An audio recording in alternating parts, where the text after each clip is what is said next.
Everyone praises the financial minimalist, the guy who saves 40% of his income and avoids lifestyle creep.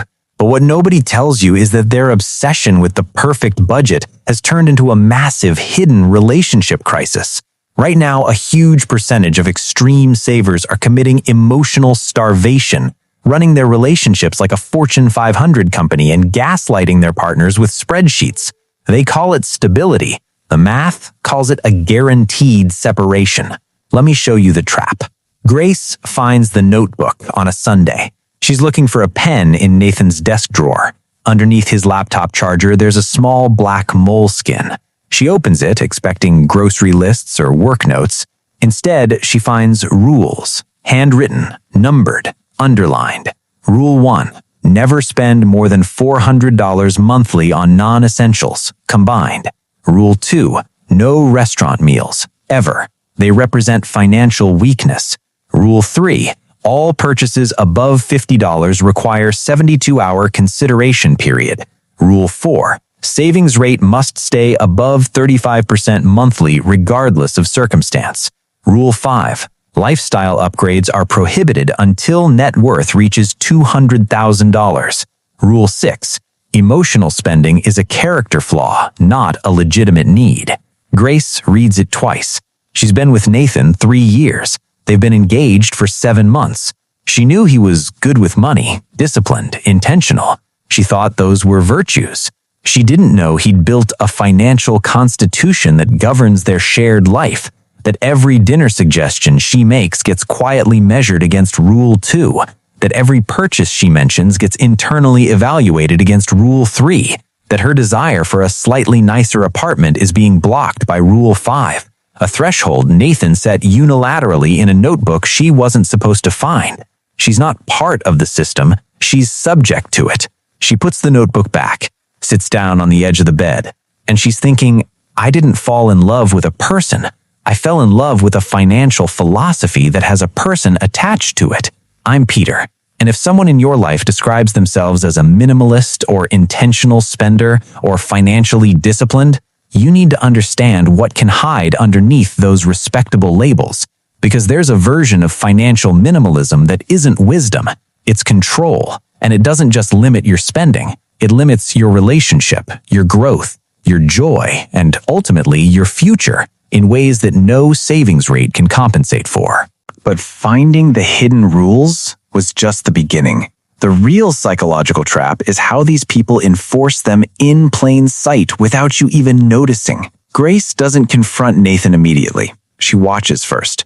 She starts paying attention to the mechanics, how he responds when she suggests they try the new Thai place that opened downtown. He says, "We have food at home." Calm, reasonable sounding. She suggests they visit her college friend in Portland for a long weekend. He pulls up a spreadsheet, calculates flights, hotel, meals, says that's $840. It doesn't align with our quarterly savings target. She mentions wanting to buy a $65 throw blanket for the living room because the apartment feels cold and bare. He says, we already have blankets. This feels like emotional spending. 3 separate moments, 3 different requests, 3 denials framed as financial wisdom. She brings it up one evening, gently. I feel like we never do anything, like the answer to everything is always no. Nathan's response is measured, patient, almost clinical. Grace, most people don't have financial discipline. They spend emotionally and wake up at 50 with nothing. I'm protecting us. Everything I do is for our future. What about our present? Our present is fine. We have everything we need. I don't feel like we have everything we need. Nathan's face shifts, barely perceptibly. What you're describing is lifestyle inflation. That's exactly what keeps people broke. I thought you understood what we're building. And that sentence, I thought you understood, is when Grace realizes disagreeing with Nathan's financial rules isn't framed as a difference of values. It's framed as a failure of intelligence, a lack of understanding, a character flaw. She's not a partner with different preferences. She's a student who hasn't learned the lesson yet. And if you think Nathan is just one extreme case, you are dead wrong. There is an entire generation falling into this exact trap. Grace starts talking to people, quietly, carefully. Her coworker Maya dated someone like Nathan for 2 years. She describes it precisely. Everything was about the goal. Save for the house, save for the fund, save for the number. And when I wanted to live a little, take a trip, go to a concert, buy something beautiful, it was always framed as me not being serious, not being mature, not understanding the plan. What happened? I woke up one day and realized I'd spent 2 years of my life in a beige apartment, eating home-cooked meals, watching our savings account grow, and feeling completely empty. We had $60,000 saved. I had zero joy. I left. Grace finds forums online. The pattern appears everywhere. My partner has a rule that we can't spend more than $30 on gifts for each other. My birthday was last week. He gave me a $28 book he ordered from a discount site. I cried in the bathroom. She tracks every purchase I make in a shared spreadsheet, every single one. If I buy a $4 coffee, I have to log it. I feel like I'm being monitored by my own partner. He calls any spending on experiences temporary happiness. He says real happiness comes from financial security. I used to believe that. Now I think he's just afraid of living. The pattern is identical across hundreds of stories. One partner has internalized an extreme financial philosophy and is applying it to a shared life without genuine shared consent. The rules feel logical in isolation. In a relationship, they function as control. And here's the insidious mechanism. Financial minimalism has legitimate wisdom at its core. Spend less than you earn, avoid lifestyle inflation, build for the future. All true, all valuable, but taken to an extreme, applied rigidly, without flexibility, without the other partner's genuine buy-in, it stops being wisdom and starts being a system of control that uses financial responsibility as its moral justification. Nathan isn't controlling because he's cruel. He's controlling because he found a philosophy that makes control feel righteous. Every no he delivers comes with a spreadsheet that proves he's right. Every restriction is backed by a compound interest calculation. His rules aren't arbitrary, they're mathematically defensible. And that's what makes them so hard to challenge. How do you argue with math? How do you tell someone that their 35% savings rate is hurting you when they can prove on paper that it's building your future? You can't win with logic because they've occupied the logical high ground. What they've abandoned is the human ground. These extreme savers love their numbers. So let's run the actual devastating math on what Nathan's perfect system is about to cost him. Let's run Nathan's numbers, because he's meticulous, and meticulous people deserve to have their own math turned on them. Nathan makes $72,000. Grace makes $54,000. Combined, $126,000.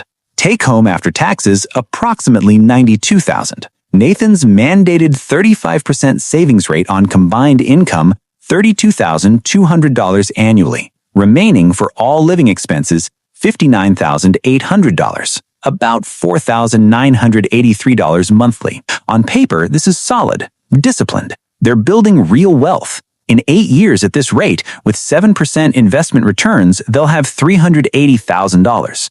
Nathan's plan is working, but here's what Nathan's spreadsheet doesn't calculate. The cost of Grace's 2 years of suppressed joy. 3 trips she wanted to take that didn't happen. Combined value of those experiences, approximately $4,200 total. Less than 1 month's savings. The cost of the birthdays, anniversaries, and spontaneous moments that got optimized away. Negligible financially, immeasurable relationally. The cost of Grace feeling like a subject in Nathan's financial kingdom rather than a partner in their shared life. Not quantifiable. Turns out to be the cost of the relationship itself, because Grace leaves.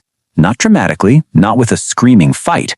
Quietly, on a Tuesday in April. She packs a bag while Nathan is at work and goes to her sister's house. She leaves a note. It says, "You built a perfect financial future. I just couldn't find myself in it." Now let's run the actual cost of Nathan's minimalist rules. Separation proceedings, $8,000 to $15,000 in legal and moving fees. Splitting shared assets, The $47,000 they'd saved together divided. Nathan's housing cost now solo $1,650 monthly for an apartment versus $825 his share of their joint rent. That's $9,900 annually more. Lost dual income household wealth building? They were on track to accumulate $380,000 in 8 years together. Alone, Nathan will accumulate $210,000.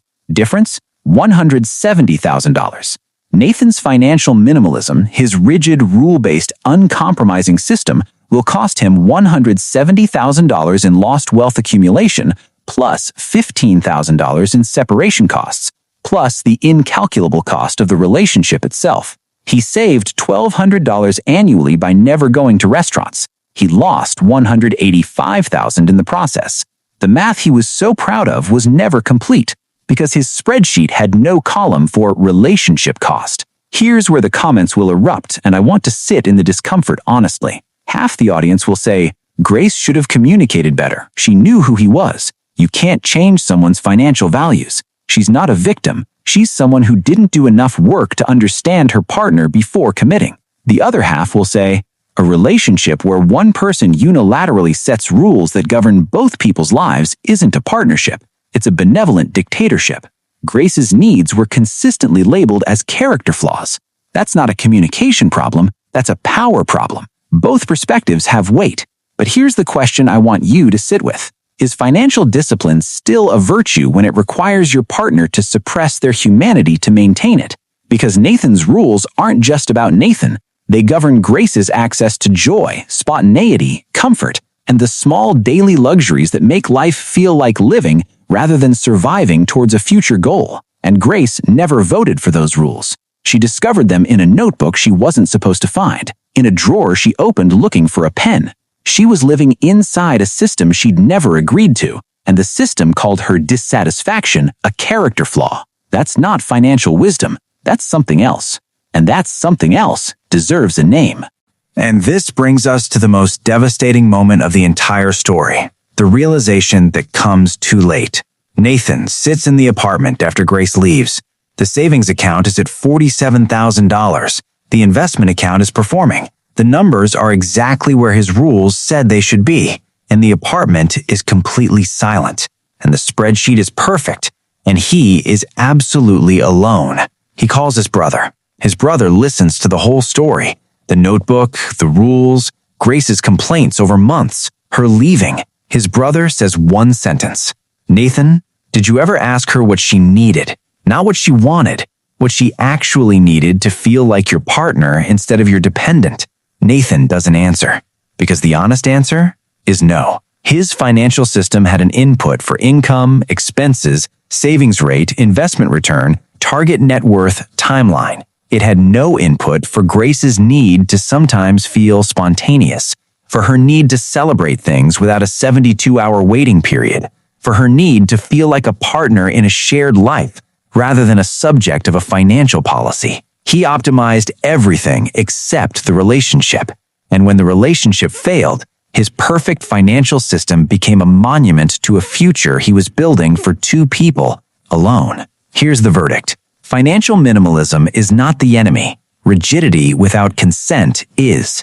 There's a version of intentional spending that two people build together, where they talk about values and goals and what a good life actually looks like, where the rules emerge from shared conversation, not one partner's notebook, where no to a restaurant sometimes becomes yes, because the relationship is as much a priority as the savings rate. And there's the version Nathan had. Rules first, people second. Growth measured in dollars, not depth. The first version builds wealth and relationships simultaneously. The second one builds a perfect financial future for a life that quietly emptied out while the spreadsheet was being updated. Which leads to the brutal truth that every financial guru on the internet is hiding from you right now. Here's what the minimalist money content never tells you. A savings account cannot hold you. A budget cannot need you. An optimized expense ratio cannot be grateful that you stayed. The content will tell you that financial security creates the foundation for a good life. And that's true. It's just not complete, because a foundation is worthless without something built on it. And the rigid, rule-based, unilateral financial minimalism that Nathan practiced didn't build on the foundation. It was the foundation. That was the whole structure. A concrete slab with a spreadsheet on top and nothing else. Grace needed a home, not a financial planning document with heating and running water. And the tragedy is that Nathan loved her. His system was built for her. Every sacrifice was framed as our future. He was doing it all for them. But you cannot do something for someone without including them. You cannot build a future for two people in a notebook one of them isn't allowed to read. You cannot protect someone's financial future while ignoring their present emotional reality. Grace didn't leave because of the savings rate. She left because the savings rate mattered more than she did. And she found that out from a notebook in a drawer looking for a pen. If you have financial rules that your partner doesn't know about, you don't have financial discipline. You have a control system with good branding. If every time your partner suggests something joyful, your first response is a financial objection, you're not being responsible. You're using responsibility as a shield against vulnerability, against spontaneity, against the beautiful, inefficient, financially imperfect experience of actually living. If the word stability appears in your reasoning more often than the word us, check what you're actually building, because stability without joy isn't a financial goal. It's a prison with a high savings rate. And if you're Grace, if you're the person living inside someone else's financial system, having your needs categorized as character flaws, watching your life get optimized for a future that doesn't feel like yours, hear this. Stability that costs you your humanity isn't stability. It's just a slower kind of disaster. Nathan has $47,000 in savings, a perfect budget, a notebook full of rules, and a note on the kitchen table in Grace's handwriting that says, "You built a perfect financial future. I just couldn't find myself in it." The minimalist money gurus will tell you that financial discipline is a gift you give your future self. What they don't tell you is that some gifts arrive in an empty apartment, perfectly preserved, completely pointless, in a life where everything was saved and nothing was lived.